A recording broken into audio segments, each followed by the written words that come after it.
Assalamualaikum, dear students. Welcome to lecture series on chemistry of D block elements. Previous lecture में हमने Werner coordination theory discuss किया था, तो आज अपने कोऑर्डिनेशन केमिस्ट्री का डिस्कशन आगे बढ़ाते हैं। मजीद कुछ छोटे छोटे टॉपिक डिस्कस करने जा रहे हैं, तो चलो स्टार्ट कर लेते हैं। सबसे पहला point Sidgwick effective atomic number हो। कम्प्लेक्स कंपाउंड में, कम्प्लेक्स आयन में सेंटर मेटल एटम का, सेंटर मेटल आयन का सिज्विक इफेक्टिव एटॉमिक नंबर क्या होता है? कम्प्लेक्स कंपाउंड में, कम्प्लेक्स आयन में centre metal atom, centre metal ion का effective atomic number, Sidgwick effective atomic number हम कैसे कैलकुलेट करते हैं? कम्प्लेक्स आयन में सेंटर मेटल आयन में जो टोटल नंबर ऑफ इलेक्ट्रॉन्स होते हैं, इसको हम सेंटर मेटल एटम का, सेंटर मेटल आयन का इफेक्टिव एटॉमिक नंबर या सिज्विक इफेक्टिव एटॉमिक नंबर कहते हैं। फॉर एग्जाम्पल, ये बोर्ड पे आप लोग को एक कम्प्लेक्स आयन का एग्जाम्पल नज़र आ रहा है, कम्प्लेक्स कंपाउंड का एग्जाम्पल नज़र आ रहा है। इसमें सेंटर मेटल एटम और सेंटर मेटल आयन कोबाल्ट है, तो कोबाल्ट में टोटल नंबर ऑफ इलेक्ट्रॉन कितने हैं, कैसे हम कैलकुलेट करेंगे? कोबाल्ट का एटॉमिक नंबर आप लोगों को पता है, अगर नहीं पता पीरियोडिक टेबल में देख ले। कोबाल्ट का एटॉमिक नंबर 27 होता है। इट्स मीन कि एक न्यूट्रल कोबाल्ट एटम में 27 इलेक्ट्रॉन होते हैं। लेकिन इस कम्प्लेक्स आयन में कोबाल्ट +3 ऑक्सीडेशन स्टेट में है। जब +3 ऑक्सीडेशन स्टेट में है, इट्स मीन के इससे 3 इलेक्ट्रॉन रिमूव हो गए हैं, कोबाल्ट एटम ने 3 इलेक्ट्रॉन लॉस किए हुए हैं। तो टोटल नंबर ऑफ इलेक्ट्रॉन से अगर हम 3 माइनस करें तो 24 इलेक्ट्रॉन रह गए। कोबाल्ट के आयन में 24 इलेक्ट्रॉन है। अब लिगेंड ने इसको कुछ इलेक्ट्रॉन डोनेट किए हुए कि नहीं? लिगेंड मेटल बॉन्ड जब बनता है तो लिगेंड सेंटर मेटल आयन को इलेक्ट्रॉन डोनेट करता है कि नहीं करता? According to Sidgwick coordinate covalent bond concept, ligand centre metal atom को, सेंटर मेटल आयन को इलेक्ट्रॉन पेयर डोनेट करके कोऑर्डिनेट कोवेलेंट बॉन्ड बनाता है। तो according to Sidgwick coordinate covalent bond concept, इधर 6 लिगेंड ने total 12 electron centre metal ion को donate किए हुए हैं। 6 मोनोडेंटेट लिगेंड है, एक लिगेंड ने 1 इलेक्ट्रॉन पेयर डोनेट किए हुए हैं, 2 इलेक्ट्रॉन डोनेट किए हुए हैं। तो टोटल नंबर ऑफ इलेक्ट्रॉन जो लिगेंड ने डोनेट किए हुए हैं 6 मोनोडेंटेट लिगेंड ने, तो 12 हो गए। ये लिगेंड ने जो इलेक्ट्रॉन डोनेट किए हुए हैं according to Sidgwick coordinate covalent bond concept, तो इसको साथ ऐड करें तो ये हमारे पास 24 + 12 तो 36 हो गए। तो इस कम्प्लेक्स कंपाउंड में सेंटर मेटल आयन कोबाल्ट का इफेक्टिव एटॉमिक नंबर 36 निकल आया। 36 है। इस कम्प्लेक्स कंपाउंड में, कम्प्लेक्स आयन में सेंटर मेटल आयन और कोबाल्ट में टोटल नंबर ऑफ इलेक्ट्रॉन 36 है, तो इसका effective atomic number, Sidgwick effective atomic number 36 है, जो कि बराबर है एक नोबल गैस क्रिप्टॉन के एटॉमिक नंबर के। क्रिप्टॉन जो कि एक नोबल गैस है, इसका एटॉमिक नंबर भी 36 होता है। तो किसी भी कम्प्लेक्स कंपाउंड में, कम्प्लेक्स आयन में सेंटर मेटल आयन का effective atomic number, Sidgwick effective atomic number हम इस तरह कैलकुलेट करते हैं। इसका atomic number initially centre metal atom में कितने इलेक्ट्रॉन है, माइनस ऑक्सीडेशन स्टेट कितने इलेक्ट्रॉन इससे रिमूव हो गए हैं, प्लस लिगेंड ने टोटल कितने इलेक्ट्रॉन सेंटर मेटल आयन को डोनेट किए हुए, तो हमारे पास टोटल इलेक्ट्रॉन निकल आ जाता है जो सेंटर मेटल आयन में होते हैं। और सेंटर मेटल आयन में जो टोटल नंबर ऑफ इलेक्ट्रॉन होते हैं, इसको सेंटर मेटल आयन के effective atomic number, Sidgwick effective atomic number कहते हैं। जैसे कि इस केस में जी हमारे पास कोबाल्ट के लिए एटॉमिक नंबर 27 था, और X +3 ऑक्सीडेशन स्टेट में था, तो 27 से हमने 3 माइनस किया, 24 आ गया। प्लस लिगेंड ने कितने इलेक्ट्रॉन डोनेट किए थे, 12 इलेक्ट्रॉन डोनेट किए थे, तो 12 हमने ऐड किया, तो टोटल 36 हो गए। इन आप लोगों के पास नंबर ऑफ लिगेंड्स है, और वाई ये बता, और वाई हमारे पास है number of electron donated by 1 ligand हो। क्योंकि अगर मोनोडेंटेट लिगेंड हो तो वाई की जगह 2 आएगा, क्योंकि monodentate ligand 1 electron pair centre metal ion को डोनेट करता है। अगर बाईडेंटेट लिगेंड हो तो फिर इनकी जगह 4 आएगा, क्योंकि bidentate ligand 2 electron pair centre metal ion को डोनेट करते हैं। अगर ट्राईडेंटेट लिगेंड हो तो फिर इनकी जगह ये वाई की जगह 6 आएगा, क्योंकि 3 इलेक्ट्रॉन पेयर डोनेट हो। Tridentate ligand 3 electron pair donate करते हैं सेंटर मेटल आयन को, according to Sidgwick coordinate covalent bond concept. अब आते हैं Sidgwick effective atomic number rule, जिसे नोबल गैस रूल भी कहते हैं। Sidgwick effective atomic number rule हमें यह बताता है कि कम्प्लेक्स आयन में, कम्प्लेक्स कंपाउंड में centre metal ion, centre metal atom का effective atomic number noble gas के एटॉमिक नंबर के बराबर होता है। जैसे कि आप लोगों ने इस एग्जांपल में देख लिया कि सेंटर मेटल आयन कोबाल्ट का इफेक्टिव एटॉमिक नंबर हमारे पास कितना है, 36 है। 36 निकला है जो हमने कैलकुलेट किया। तो इस कॉम्प्लेक्स में सेंट्रल मेटल आयन का इफेक्टिव एटॉमिक नंबर 36 है, जो कि एक नोबल गैस क्रिप्टॉन के एटॉमिक नंबर के बराबर है। तो सेज्विक इफेक्टिव एटॉमिक नंबर रूल हो, जिसे हम नोबल गैस रूल भी कहते हैं, ये हमें ये बताता है कि effective atomic number central metal ion का effective atomic number noble gas के एटॉमिक नंबर के बराबर होता है। बहुत सारे कॉम्प्लेक्स कंपाउंड है, कॉम्प्लेक्स आयन है जो Sidgwick effective atomic number rule obey करता है। बहुत सारे ऐसे कॉम्प्लेक्स आयन है जिनमें सेंट्रल मेटल आयन हो Sidgwick effective atomic number rule obey करता है, नोबल गैस रूल ओबे करता है। और बहुत सारे ऐसे कॉम्प्लेक्स कंपाउंड है जिनमें सेंट्रल मेटल आयन हो noble Sidgwick effective atomic number rule noble gas rule obey नहीं करता।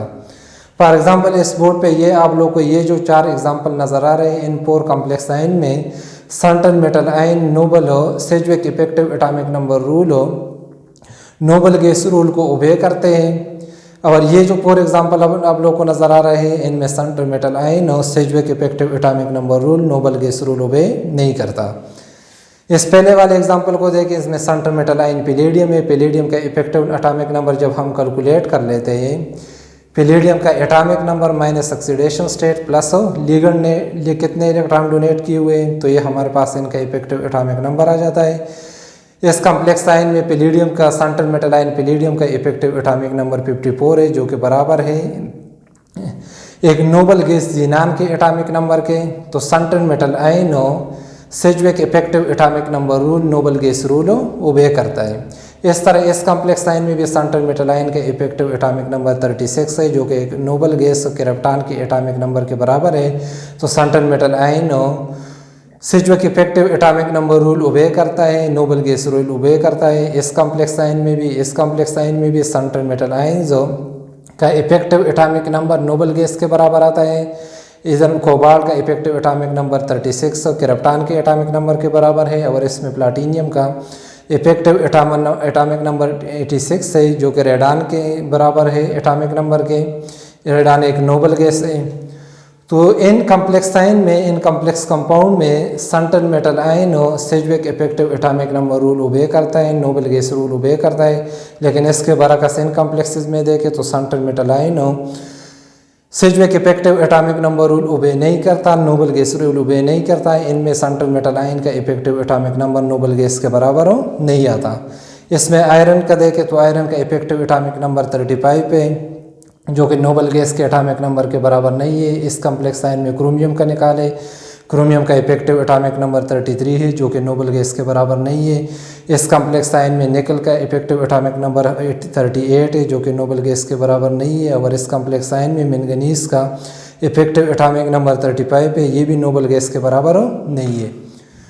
तो कुछ कॉम्प्लेक्सेस में central metal ion Sidgwick effective atomic number rule obey करता है, नोबल गैस रूल ओबे करता है। और कुछ कॉम्प्लेक्सेस में central metal ion central metal atom Sidgwick effective atomic number rule obey नहीं करता, नोबल गैस रूल ओबे नहीं करता। तो अब आते हैं कि इफेक्टिव एटॉमिक नंबर के यूज़ किया था, इफेक्टिव एटॉमिक नंबर की एप्लीकेशन किया थी। Sidgwick and Bose effective atomic number को यूज़ करते थे to calculate number of unpaired electron in complex compound to predict magnetic properties of complex compound. Effective atomic number को यूज़ करते थे to calculate number of unpaired electron in complex compound to predict magnetic properties of complex compounds. कई complex compound के लिए इनकी prediction ठीक निकल आती, एक्सपेरिमेंटल एविडेंस से सपोर्ट कर देती थी। और कई कॉम्प्लेक्स कंपाउंड में इनके प्रेडिक्शंस एक्सपेरिमेंटल रिजल्ट की एक्सपेरिमेंटल एविडेंसेस के अगेंस्ट जाती थी। फॉर एग्जांपल इस कॉम्प्लेक्स में अगर आप लोग देखें, इस कॉम्प्लेक्स आयन में सेंट्रल मेटल आयन कोबाल्ट का इफेक्टिव एटॉमिक नंबर 36 है, जो कि नोबल गैस क्रिप्टॉन के एटॉमिक नंबर के बराबर है। अगर ये नोबल गैस के बराबर है, इट्स मीन कि इनमें नंबर ऑफ अनपेयर इलेक्ट्रॉन 0 है। प्रेडिक्शन ये हो गई है, सेज्विक एंड बोस प्रेडिक्शन ये थी कि ये complex compound complex ion diamagnetic है। एक्सपेरिमेंटल रिजल्ट भी यही बता रहे हैं, एक्सपेरिमेंटल रिजल्ट भी यही है कि ये कॉम्प्लेक्स आयन डायमैग्नेटिक है। तो इनकी प्रेडिक्शन ठीक निकली। और इसी तरह इस कॉम्प्लेक्स आयन में अगर कॉपर का इफेक्टिव एटॉमिक नंबर कैलकुलेट करें, वो 35 आता है, नोबल गैस के एटॉमिक नंबर के बराबर नहीं है। जब बराबर नहीं है तो कॉम्प्लेक्स आयन में अनपेयर इलेक्ट्रॉन्स है। तो फिर ये कॉम्प्लेक्स आयन और कॉम्प्लेक्स कंपाउंड पैरामैग्नेटिक होना चाहिए जब अनपेयर इलेक्ट्रॉन मौजूद है। प्रेडिक्शन यही थी, एक्सपेरिमेंटल रिजल्ट भी यही था कि इसके ये कम्प्लेक्स साइन और पैरामैग्नेटिक है, तो इनकी प्रेडिक्शन फिर इस कम्प्लेक्स साइन के लिए भी ठीक निकली। नंबर ऑफ अनपेयर इलेक्ट्रॉन कैसे कैलकुलेट करते थे? नंबर ऑफ अनपेयर इलेक्ट्रॉन ऐसे कैलकुलेट करते थे कि जैसे कॉपर का इफेक्टिव एटॉमिक नंबर 35 है, तो central metal ion copper periodic table में 4th पीरियड में होता है। 4th पीरियड के एंड पे जो नोबल गैस है वो क्रिप्टॉन है, क्रिप्टॉन का एटॉमिक नंबर 36 है। तो central metal ion periodic table में जिस पीरियड से बिलोंग करता था उसके एंड में जो नोबल गैस है इसके एटॉमिक नंबर से सेंट्रल मेटल आयन का इफेक्टिव एटॉमिक नंबर को माइनस करते थे, तो नंबर ऑफ अनपेयर इलेक्ट्रॉन निकल आते हैं। तो क्रिप्टॉन का एटॉमिक नंबर 36 है और इधर सेंट्रल मेटल आयन कॉपर है और इसका इफेक्टिव एटॉमिक नंबर 35 है। 36 से 36 माइनस करें तो नंबर ऑफ अनपेयर इलेक्ट्रॉन 1 आ गए। इस 1 को जब हम फार्मूले में पुट करके मैग्नेटिक मूवमेंट कैलकुलेट करते हैं तो हमारे पास निकल आता है 1.37 बोर मैग्नेटॉन। एक्सपेरिमेंटल वैल्यू इस कम्प्लेक्स आयन के लिए 1.82 बोर मैग्नेटॉन है, ये दोनों वैल्यू क्लोज है, तो इनकी प्रेडिक्शन और एक्सपेरिमेंटल रिजल्ट ऑलमोस्ट सेम है। लेकिन कुछ कम्प्लेक्सेस में इनकी प्रेडिक्शन बिल्कुल फेल हो जाती थी, एक्सपेरिमेंटल रिजल्ट उसके अगेंस्ट आता था। फॉर एग्जांपल ये आप लोग को एक कम्प्लेक्स कंपाउंड नज़र आ रहा है, इसमें सेंट्रल मेटल आयन प्लाटीनियम है। प्लाटीनियम का इफेक्टिव एटॉमिक नंबर इस कम्प्लेक्स आयन के लिए कैलकुलेट करें, ये नोबल गैस के एटॉमिक नंबर के बराबर नहीं आता। जब नोबल गैस के एटॉमिक नंबर के बराबर नहीं है इट्स मीन कि इसमें अनपेयर इलेक्ट्रॉन मौजूद है, और अनपेयर इलेक्ट्रॉन जब मौजूद है तो कम्प्लेक्स साइन पैरामैग्नेटिक होना चाहिए इस कंसेप्ट के मुताबिक। लेकिन एक्चुअली एक्सपेरिमेंटल रिजल्ट ये बताता है कि ये complex sign complex compound diamagnetic है, तो इनकी प्रेडिक्शन इधर फेल हो जाती थी।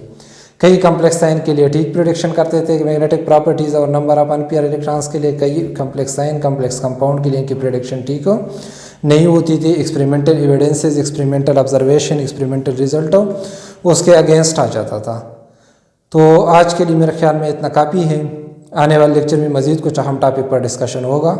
अल्लाह हाफ़िज़।